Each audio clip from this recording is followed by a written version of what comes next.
এমপিভুক্ত শিক্ষা জাতীয়করণের কাজ আরেক ধাপ এগিয়ে গেল। 5 অক্টোবরকে কেন্দ্র করে চলছে বিভিন্ন রকম আগ্রহ, উদ্দীপনা এবং জাতীয়করণের নতুন আভাস। কি বলছেন শিক্ষকরা এই সংক্রান্ত বিস্তারিত তথ্য জানাবো আজকে ভিডিওতে। প্রিয় ভিউয়ার্স, আজকে নতুন ভিডিওতে সবাইকে স্বাগত জানাচ্ছি। আপনি যদি আমার চ্যানেলে নতুন হয়ে থাকেন তাহলে এরকম গুরুত্বপূর্ণ ভিডিওর আপডেট পেতে চ্যানেলটি সাবস্ক্রাইব করে রাখুন।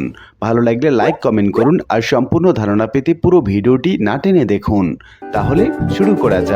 দৈনিক শিক্ষা .com বরিশাল বিভাগের 28 সেপ্টেম্বর 2024 খ্রিস্টাব্দ তারিখে একটি প্রতিবেদন প্রকাশ করে। প্রতিবেদনটা আমরা প্রথমে দেখে নিচ্ছি। 4টি জাতীয়করণে এক দফা দাবিতে সমাবেশ করেছে বরিশাল বিভাগের বেসরকারি শিক্ষা প্রতিষ্ঠানের শিক্ষক এবং কর্মচারীরা। এ সময় নিজেদের নানা দুর্দশা এবং বৈষম্য চিত্র তুলে ধরে দ্রুত সময়ে তাদের দাবি পূরণে আলটিমেটাম দেন তারা। বাংলাদেশ কলেজ শিক্ষক সমিতি বাকশিস এবং বাংলাদেশ শিক্ষক সমিতি বাসিস এবং একাংশের বরিশাল মহানগর এবং জেলা শাখার উদ্যোগে এই কর্মসূচি পালন করা হয়। শনিবার দুপুরে বরিশাল নগরীর অশ্বিনী কুমার টাউন হলে এই কর্মসূচি পালন করেন শিক্ষকেরা। এ সময় ঝালকাঠি থেকে আসা শিক্ষক নুরে আলম বলেন, সরকারি এবং বেসরকারি প্রতিষ্ঠানে একই সিলেবাসে একই সিস্টেমে দুই ধরনের প্রতিষ্ঠানের মধ্যে বিস্তর বৈষম্য।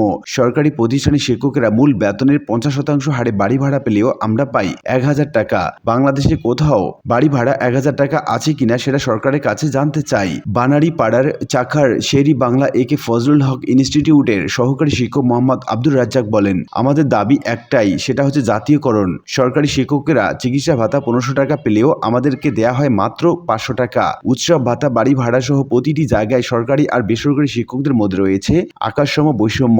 সমাবেশে প্রধান অতিথি হিসেবে উপস্থিত ছিলেন শিক্ষক কর্মচারী ঐক্য জোটের চেয়ারম্যান অধ্যক্ষ মোহাম্মদ সেলিম ভুইয়া। বিশেষ অতিথি হিসেবে উপস্থিত ছিলেন বাংলাদেশ শিক্ষক সমিতির মহাসচিব মোহাম্মদ জাকির হোসেন। সমাবেশে সভাপতিত্ব করেন বাকশিস বরিশাল জেলা শাখার আহ্বায়ক অধ্যক্ষ মোহাম্মদ রুহুল আমিন ব্যাপারী। উল্লিখিত আলোচনা থেকে আমরা এটুকু বলতে পারি যে এমপিভুক্ত শিক্ষা জাতীয়করণে নানা পদক্ষেপ নিয়েছে কর্মচারী এবং শিক্ষক পরিষদ। তারই ধারাবাহিকতায় একটি একাংশ বিভিন্ন কর্মসূচি পালন করলো বরিশাল বিভাগে এবং অদূর ভবিষ্যতে শিক্ষকেরা প্রত্যাশা করছেন শিক্ষা জাতীয়করণের। আশা করি বিষয়টি বুঝতে পেরেছেন।